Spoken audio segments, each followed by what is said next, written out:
श्रेष्ठ भक्त का एक लक्षण होता है कि वो अपनी भक्ति को, अपने स्वभाव को छुपाता है।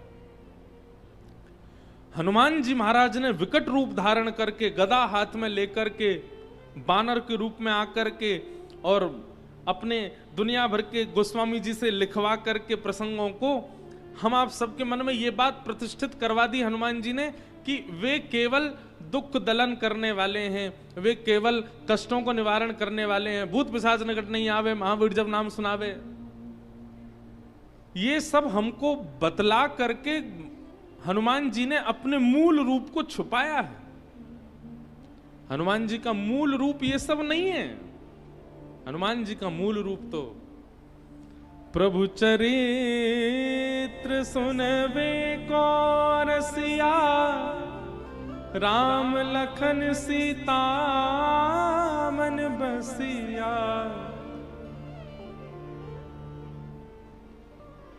ये मूल रूप है हनुमान जी का। लेकिन कहीं मेरी भक्ति को, मेरे प्रेम को नजर ना लग जाए, इसलिए भूत पिशाच निकट नहीं आवे, महावीर जब नाम सुनावे और आदि आदि भावों से ऐसा प्रतिष्ठित कर दिया कि अनंत बलवंत श्री हनुमान जी महाराज केवल बल के प्रतिनिधि हैं। नहीं,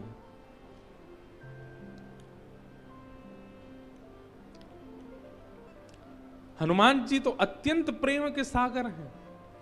और महादेव कथा के इतने रसिया हैं कि वे ही हनुमंत रूप धारण करके कथा श्रवणार्थ पधारे हैं। तो भीगे देव अगर कोई कहे तो कौन है भीगे देव? महादेव। 24 घंटा भीगे ही रहते हैं। भीगे रहने का मतलब तात्पर्य क्या है? वे प्यासे हैं। किसके प्यासे हैं? रामचरित्र के प्यासे, कृष्ण लीला के प्यासे। हमारे ब्रजमंडल में कितने रूप हैं महादेव के। नंदगांव चले जाओ तो नंदीश्वर, गोवर्धन चले जाओ तो आशीश्वर, चकलेश्वर, मथुरा चले जाओ तो भूतेश्वर, और वृंदावन के तो सबको जानते ही हैं। वृंदावन में कौन है? गोपेश्वर। महाराज नंदगांव में तो श्री महादेव ऐसे बैठे हैं। कहां बैठे हैं पता है? यशोदा मैया लाला को जब नवावे, रसोई घर में गुसल खाने में ले जा करके जब लाला को नवाए वे, तो जहां से श्री लाल जी के तन पर पड़ने वाला जल जिस नाली से बाहर आता, महादेव वहीं बैठे हैं। ठाकुर जी का अभिषेक युक्त जल ही मोरी में है के महादेव के ऊपर आता, वहीं बैठे हैं श्री नंदेश्वर महादेव। वहां बैठ करके श्री ठाकुर जी के चरणामृत से ही पूरे दिन अभिषेक अपना करते रहते हैं। ऐसे श्री महादेव रामचरित्र, कृष्ण चरित्र, रामलीला, कृष्ण लीला सुनने के अनन्य रसिया। तो हमने तो एक संकल्प धारण किया है मन में कि पाठक परिवार कथा कराए तो ही हम राम कथा सुनावेंगे। यह भी एक प्रकार से महादेव यूं कहेंगे कि भाई ये तो गलत है, पर अब हमने ये भी भाव रखा है कि हम अपने प्रयास से भी करेंगे कि हम महादेव जहां जहां विराजने उनको श्री रामचरित्र सुनाने के लिए जाया करेंगे। और भागवत हम पूरी दुनिया को सुनाएंगे, पर राम कथा केवल महादेव को सुनाएंगे। अगर कल को कोई हमसे कहे भी कि हमें राम कथा सुननी है, तो हम कहेंगे ज्योतिर्लिंग में चलो, वहीं सुनाएंगे राम कथा। अब और कहीं हमको ऐसा लगता है कि हमको कहने में हम असमर्थ हो जाएंगे, पर वैसे तो अभी भी असमर्थ ही हैं। पर महादेव, ऐसा हमको बार बार कल से ही प्रतीत हो रहा है कि हम किसी को नहीं सुना रहे हैं, महादेव ही सुन रहे हैं। जिस प्रकार का कथाओं का व्यवस्था होती है, उस व्यवस्था से ही हमारी कथा निकलती है। कई बार यहाँ कई चीजों में अब कूलरों की इतनी आवाज है कि हमको अपनी आवाज ही कम आ रही है, संगीत के स्वर ही बहुत कम सुनाई दे रहे हैं, पर ये मन में भाव आ ही नहीं रहा है कि आपको सुनाना है। मन में यही भाव है कि नहीं, महादेव सुन रहे हैं बैठ के, तो उनको श्रवण करानी है। तो उस भाव से प्रकट हो रही हैं चर्चा। तो आज से बालकांड का प्रारंभ हम कर रहे हैं। सब जानते हैं अत्यंत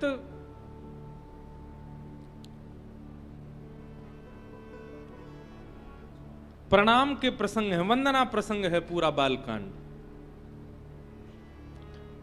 गोस्वामी तुलसीदास जी महाराज वंदना कर रहे हैं और सबसे पहले वंदन किसको कर रहे हैं?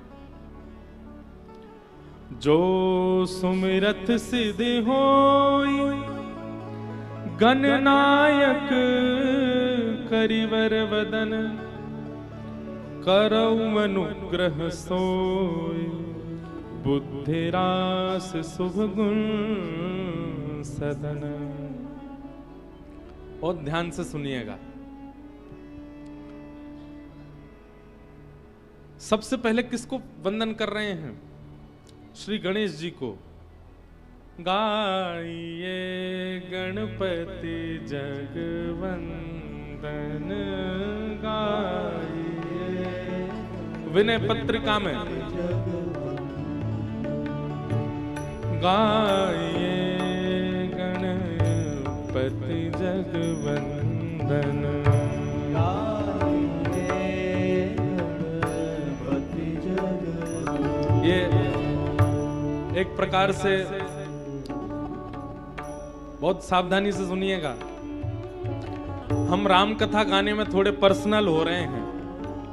और पर्सनल किस भाव से हो रहे हैं कि हम विशेष रूप से हम पहले ही कह रहे हैं कि हम आपके लिए नहीं कह रहे हैं कथा, हम अपने लिए और महादेव के लिए कह रहे हैं। तो एक प्रकार से आज से मानस जी का ये प्रारंभ जो हो रहा है, हम गणेश वंदना अपने लिए कर रहे हैं कि हमारी मानस जी की इस यात्रा में कोई विघ्न ना आए। हे गणपति जी हमारी रक्षा करना, हमारे भाव को सुदृढ़ करना। विनय पत्रिका का सबसे पहला पद गोस्वामी तुलसीदास जी महाराज गा रहे हैं। गाइए गणपति जगवंदन गाइए गणपति जगवंदन शंकर सुवन भवानी नंदन शंकर सुवन भवानी नंदन शंकर सुवन भवानी नंदन शंकर सुवन भवानी नंदन गाइए गणपति जगवंदन गाइए गणपति जगवंदन सिद्धि सदन गज बदन विनायक सिद्धि सदन गज बदन विनायक सिद्धि सदन गज वदन विनायक सिद्धि सदन गज वदन विनायक कृपा सिंधु सुंदर सबलायक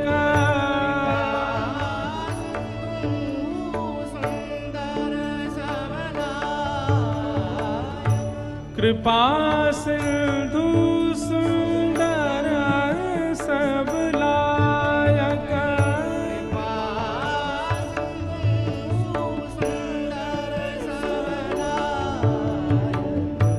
गाइए गणपति जगवंदन गाइए गणपति जगवंदन गाइए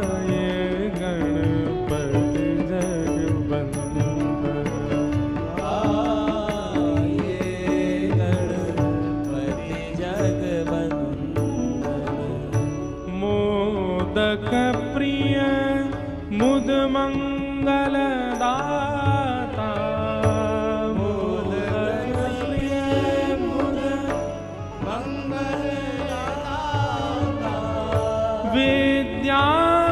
विद्यावारिधि बुद्धि विधाता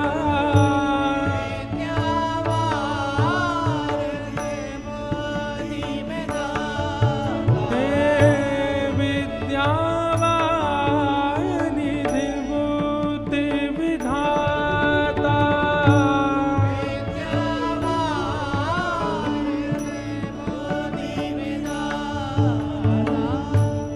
मांगत तुलसी दास कर जोरे मांगत तुलसी दास कर जोरे मांगत तुलसी।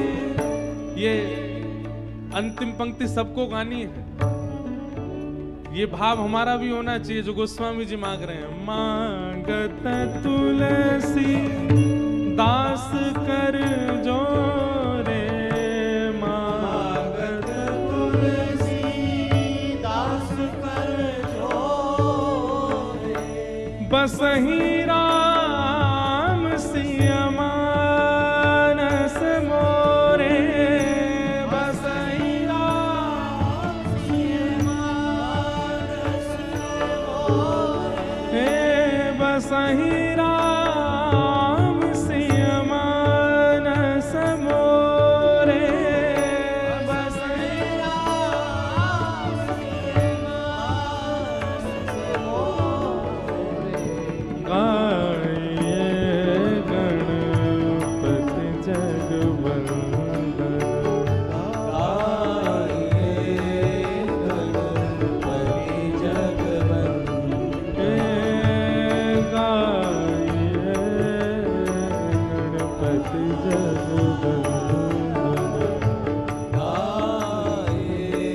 गणपति जगवंदन जो सुमिरत सिद्ध होय गणनायक कवि बदन करो अनुग्रह सोय बुद्धि रास शुभ गुण सदन। गोस्वामी तुलसीदास जी महाराज गणपति वंदना कर रहे हैं। पहले सबसे पहला प्रणाम गणेश जी को कर रहे हैं। और जब संस्कृत का मंगलाचरण किया तो वहां पर भी वर्णानाम अर्थ संगानाम रसानाम छंद सामपि मंगलानाम च कर्तारौ वंदे वाणी विनायको। दो लोगों को वंदन किया है। सब लोग इधर देखो, सावधानी से सुनो। वाणी विनायको, हमारे जीवन को श्रेष्ठ बनाने में इन दो की ही सहायता चाहिए। पहली तो वाणी, वाणी यानी कि सरस्वती, वाणी की अधिष्ठात्री, और दूसरी विनायको, विनायक यानी कि गणपति। किसी व्यक्ति के पास ज्ञान अति सुंदर हो, शब्द भी बहुत अच्छे हों, बोलना भी बढ़िया जानता हो, स्वर भी बहुत अच्छा हो, स्वरूप भी बहुत अच्छा हो, सब कुछ अच्छा है, लेकिन मंगल करता गणेश जी यदि उसके पास नहीं है तो ज्ञान रावण के पास भी था, शब्दों का बोध रावण को भी था, सुंदर सुंदर प्रस्तुति बनाकर के महादेव को रिझाने की सामर्थ्य रावण रखता था, लेकिन निश्चित ही रावण के पास श्री गणेश जी नहीं है। और ऐसा मुझे कभी कभी लगता है कि रावण महादेव को प्रणाम करता था तो महादेव के बगल में बैठे हुए गणेश जी को देख करके रावण सोचता होगा, मैं महादेव का शिष्य हूं, आप महादेव के पुत्र हो, और पुत्र और गुरु का शिष्य एक प्रकार से भाई भाई के समान होते हैं। तो भाई का नाता रखने के कारण कभी सम्मान बुद्धि शायद रावण के चित्त में प्रकट हुई नहीं गणेश जी के प्रति, इसीलिए उसका अनित हुआ।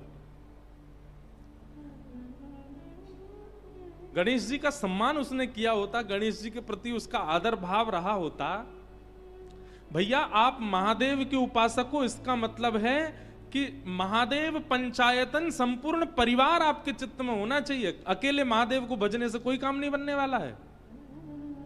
आपको नंदी को भी प्रणाम करना पड़ेगा, आपको सर्प को भी वंदन करना पड़ेगा, आपको परांबा जगदंबा उमा पार्वती को भी वंदन करना पड़ेगा, उनके वाहन को भी वंदन करना पड़ेगा, आपको कार्तिकेय को भी वंदन करना पड़ेगा, गणपति को भी वंदन करना पड़ेगा, तब ही महादेव उपासक आप माने जाओगे।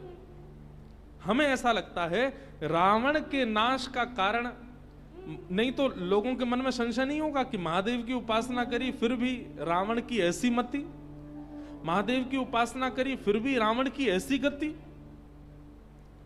उसने अकेले महादेव को पूजा, संपूर्ण पंचायतन परिवार को उसने वंदन नहीं किया, इसलिए महादेव की ऐसी गति हुई, इसलिए रावण की ऐसी गति हुई। लेकिन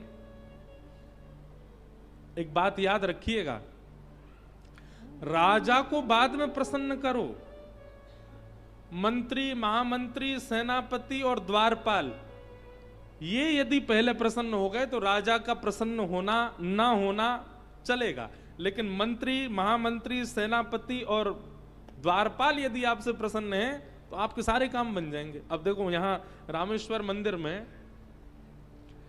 भले ही आप महादेव के कितने भी बड़े उपासक हो, भले ही आप काशी विश्वनाथ से आए हो, स्वयं बनारस से ही आए हो, इसका मतलब है कि महादेव से आपका सीधा संबंध है, लेकिन यहां के पुजारियों से आपका कोई संबंध नहीं, मंदिर के अधिकारियों से आपके 36 के आंकड़े हो गए। क्यों? आप हिंदी बोलते, वो तमिल बोलते हैं, वो किड़बिड़ करते हैं और आप हिंदी में बोलते हो अरे दर्शन करा दो हमको। द्वारपाल जो हैं उन्होंने पहले दिन आपको रोका और आप हठपूर्वक अंदर चले गए, उसकी नजर में चढ़ गए, तो महादेव आपसे कितने भी प्रसन्न हो, द्वारपाल प्रसन्न नहीं है, पुजारी प्रसन्न नहीं है, मंदिर के अधिकारी प्रसन्न नहीं है, तो महादेव कितने प्रसन्न हो, दर्शन नहीं होगा आपको। इसलिए महादेव भले ही अप्रसन्न हो, लेकिन महादेव के समीप रहने वाले सब आपसे प्रसन्न हो जाएं तो महादेव को प्रसन्न होना पड़ेगा। ठीक वैसे ही महादेव से पहले गणपति पूजो। 2 दिन हो गए हमको अभी तक रामेश्वर भगवान के दर्शन ही नहीं हुए, तो हमने आज पहले ही गणेश जी की वंदना करी है कि गणेश जी प्रसन्न हो जाएं। अभी पार्वती जी को भी प्रसन्न करेंगे, उसके बाद कार्तिकेय भगवान को भी नेक रिझाएंगे, राम जी को वंदन करेंगे, तो महादेव को कपाट खोलने पड़ेंगे, अपने आप सारी व्यवस्था करके हमको बुलाना पड़ेगा। वंदे वाणी विनायको, सबसे पहले सरस्वती और गणपति इन दोनों को वंदन किया। सरस्वती मात्र जीवन में आ जाए मतलब ज्ञान आ जाए, और गणपति ना आवे। गणपति का मतलब क्या है? विवेक, सही और गलत की पहचान। ये कौन कराता है? ये गणेश जी कराते हैं। और जिस पर गणेश की कृपा नहीं है वो विवेक शून्य हो जाता है। इसलिए पहले गणपति वंदन किया, जिनके स्मरण से सभी कार्य सिद्ध होते हैं। अच्छा एक बात बताएं, भागवत जी की एक बड़ी सुंदर कथा है। जब समुद्र मंथन हो रहा था, बहुत ध्यान से सुनिएगा, जब समुद्र मंथन, हमारे सौरभ भैया रोज हमको, जब हम आते हैं तो हमको नेक छेड़ देते हैं, बोले महाराज जी वृंदावन का भी कुछ रस सुनाओ। अब हमारी ऐसी भाव है कि हम राम कथा हमको साल में एक बार गाने को मिलती है, तो हमको यूं लगती है हम पूरा समय राम जी को ही दे दें। ठाकुर जी की लीला तो हम गाती रहते हैं दुनिया में, पर क्योंकि रामेश्वर भगवान के चरणों में बैठे हैं, यही रामेश्वर हमारे यहाँ गोपेश्वर बन के बैठे हैं, तो कहीं ना कहीं हो ना हो कृष्ण लीला प्रकट हो ही जाएगी। हम करेंगे नहीं, अपने आप हो जाएगी। तो इसलिए बिल्कुल वो निश्चिंत होके बैठे, हम कुछ ना कुछ सुना देंगे वृंदावन। गणेश जी की बात सुनकर के ठाकुर जी बड़े प्रसन्न हो गए, बोले ऐसी बात नहीं है, और आपकी वंदना कर रहे हैं, आप तो केवल स्वीकृति प्रदान कर दो कि कार्य मंगल होगा, बाकी सब मैं संभाल लूंगा। एक प्रकार से जब आप गणेश वंदना करते हैं तो गणेश वंदना से गणेश जी ठाकुर जी से प्रार्थना करते हैं कि इसने मेरी वंदना की है किसी कार्य की सिद्धि के लिए, और उस कार्य को संभालने के लिए ठाकुर जी ही गणेश जी की बात मान करके जाते हैं। ऐसा भाव भागवत जी की कथा से कहीं ना कहीं प्रस्तुत होता है। तो भगवान ने कहा आप तो हामी भर दो कि आपका कार्य मंगल होगा। गणेश जी बोले पर ये संभलेगा कैसे समुद्र मंथन? भगवान बोले आप बस हामी भरो, हम संभाल लेंगे। गणेश जी ने जाकर के सब देवताओं को दर्शन दिया, बोले कि आप बिल्कुल निश्चिंत हो जाइए, आपका कार्य मंगल होगा। और इतने में ही क्या हुआ, गणेश जी के कहते ही भगवान श्रीमन नारायण ने कच्छप रूप धारण किया, कछुआ बने और समुद्र के भीतर प्रवेश करके मंदिराचल पर्वत को अपने पीठ पर धारण कर लिया। और जैसे समुद्र मंथन हुआ तो रत्न प्रकट होने लगे। देवताओं को लगा कि गणेश जी की कृपा से सब मंगल हुआ, परंतु वास्तव में यह है कि गणेश जी की स्वीकृति यदि हो जाए तो आदिदेव नारायण लग जाते हैं उस कार्य की सिद्धि में। इसलिए गणेश वंदना अति आवश्यक है, क्योंकि श्री गणेश जी ठाकुर जी को बड़े प्रिय हैं। यदि वो किसी कार्य से प्रसन्न है तो वो कार्य सफल होगा ही होगा, क्योंकि स्वयं ठाकुर जी फिर उस कार्य को संभालने के लिए जाते। तो गोस्वामी जी ने गणेश वंदना की। आज वंदना प्रसंगी है, कितनी वंदना कर रहे हैं देखो। गोस्वामी जी के इन भावों को प्रणाम करने का मन होता है। गणेश जी की वंदना के बाद किसको वंदन कर रहे हैं?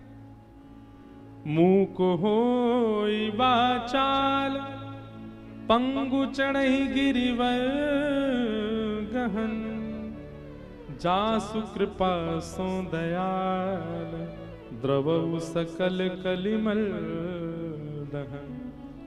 एक श्लोक है ना, मूकम करोति वाचालम पंगुं लंघयते गिरिम यत् कृपा तमहम वंदे परमानंद माधवम।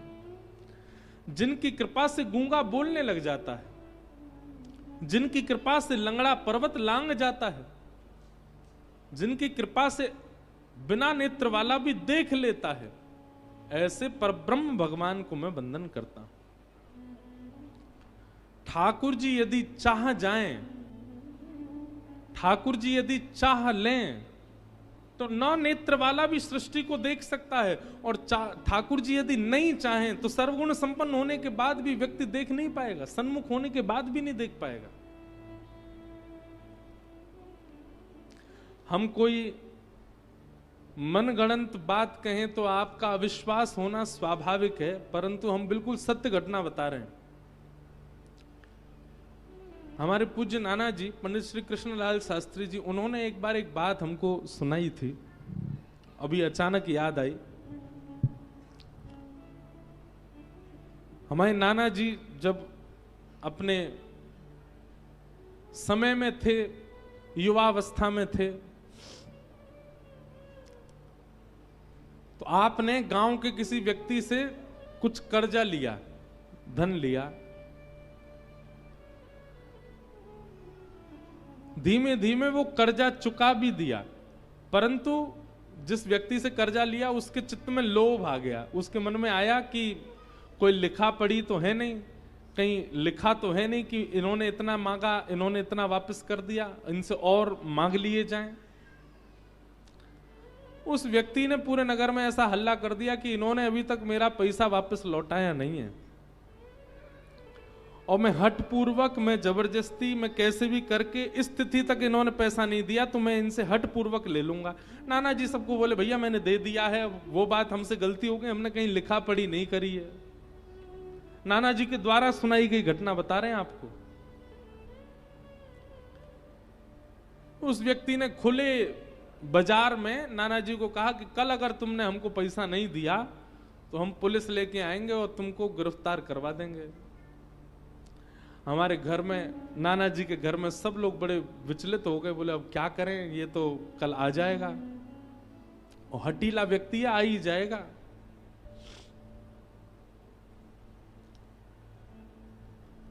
हमारे नाना जी कहते हैं, वो लाला मैं नारायण कवच को पाठ कर रहे हो, ओम हरिवद ध्यान मम सर्वरक्षाम नस्तांग्र पद्म पदकेंद्र पृष्ठे दरार चर्माम सिगदेशु चाप पाषाण दधानुष्ट गुणुष्ट बाहु जलेशु माम रक्षत मुत्स्मूर्ति। इतना सुंदर है नारायण कवच। बोले मैं नारायण कवच को पाठ कर रहे हो और वही समय वो कछु सिपाही इनको लेकर के, कछु हवलदार इनको लेकर के घर में आयो और मैं बीच आंगन में बैठ के संध्या वंदन, गायत्री उपासना और नारायण कवच कर रहा था। मैंने कि फिर? नाना जी कह रहे वास्तव में घर के सब लोग तो मैंने खेत पे भेज दिए। मैंने कि कोई दिक्कत होएगी, आप सब चले जाओ, मैं अकेलो घर पे बैठा हो अपनी संध्या वंदन कर रहे हो। वो लाला मैं सांची बता रहा हूं, पूरे घर में घूमते रहे सबरे सिपाही और वो व्यक्ति, वाके सामने बैठा हूं मैं, फिर भी मुंह को देख नहीं पा रहे हो है। वाकु यूं लग रही है कि ये कृष्णलाल जी गए कहां, बोले जबकि मैं सामने बैठा हूं और मैं नारायण कवच को पाठ करते करते मन में विचार कर रहा हूं कि ये पूरे कमरान में खोज खोज के देख रहा हो, छत पे जाके देख रहा हो, नीचे मैं तो यहीं बैठा हूं, ये मुंह को उठा का क्यों नहीं रहे। और आपस में सब चर्चा कर रहे हैं, ये कृष्णलाल कहां चलोगे हो, ये कृष्णलाल कहां चलोगे हो। और बोले मैं बीच में बैठ के सबको देख रहा हूं। बोले वाह दिन मुंह को पहली बार ठाकुर जी ने अनुभव करायो कि ठाकुर जी के भाव में कितनी सामर्थ्य है कि मैं प्रत्यक्ष होते हुए भी उनको अदृश्य दिखाई नहीं दिया उनको। नाना जी बोले वादना के बाद मैंने ठाकुर जी को कभी प्रणाम करके बस एक ही बात कही है, ठाकुर जी मेरे काजे आपको इतना श्रम करने की आवश्यकता नहीं है। अब जीवन में जो भी घटना घटेगी हम सब स्वीकार करेंगे, हमें विश्वास हो गया कि आप संग ही हो। ऐसा अनुभव नाना जी को हुआ अपने युवावस्था में। और इसी कथा को सुना करके हमको नारायण कवच याद कराया नाना जी ने, इसको याद कर लो, इसमें बड़ी सामर्थ्य है। पर एक बात कही कि कभी भी दुराग्रह मत करना ठाकुर जी से कि जबरदस्ती कोई छोटे मोटे काम नहीं बन रहे और तुम नारायण कवच का पाठ करके ठाकुर जी से कहो कि हमारा एक काम बनाओ, ऐसा कभी मत करना। तो ठाकुर जी अगर चाह जाएं तो सब संभव है। वे चाह जाएं तो गूंगा बोल जाएगा, वे चाह लें तो नेत्रहीन देख लेगा, वे चाह जाएं तो लंगड़ा पर्वत लांग जाएगा। हमारे पास दो दो नेत्र हैं, फिर भी हम ठाकुर जी के उस रूप का अनुभव नहीं कर पाते जिस रूप का अनुभव श्री सूरदास जी महाराज करते हैं। उनके तो नेत्र नहीं है, फिर भी उस रूप का अनुभव वे कर लेते हैं। आहा, अरे कहां तक कहें, प्रत्यक्ष रूप देखते हैं सूरदास जी, ऐसा नहीं है। कलिकाल में होते हुए भी श्री सूरदास जी महाराज द्वापर की लीलाओं का दर्शन कर लेते हैं और उन लीलाओं का दर्शन करते हैं जिन लीलाओं को किसी ने लिखा नहीं है।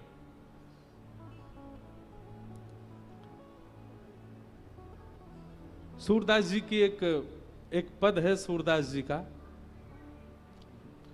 बहुत सुंदर पद है। ठाकुर जी और किशोरी जी की आपस की लीला का एक बहुत सुंदर पद है, बस मिल जाए हमें। हाँ हाँ,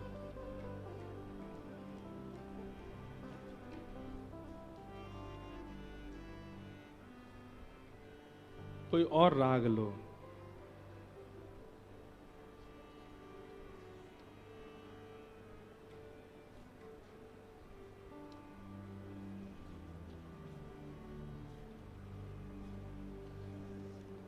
हाँ, श्री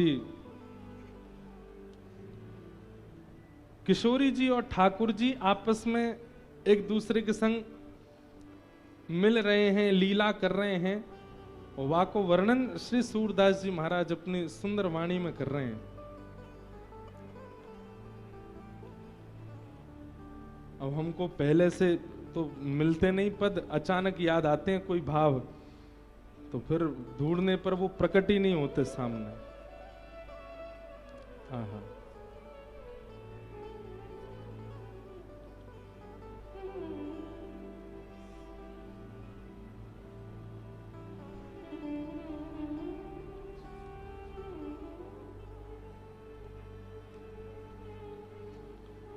उस पद में ऐसा भाव है कि श्री ठाकुर जी और किशोरी जी यमुना तट पर ऐसी लीला कर रहे हैं। उस लीला का वर्णन किसी ने नहीं किया, पर सूरदास जी को वो लीला दिख रही है। यहां जो गोस्वामी जी कह रहे हैं, मूक होए बाचाल पंगु चढ़े गिरिवर गहन, जासु कृपा सो दयाल, जिनकी कृपा से ये सब होता है, वो कृपा का प्रत्यक्ष दर्शन करने को मिलता है कहां? श्री सूरदास जी के लिए। आहा,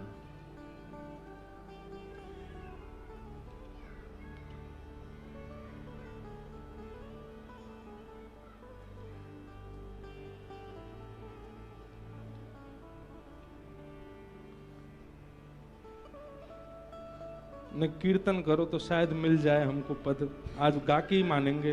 श्री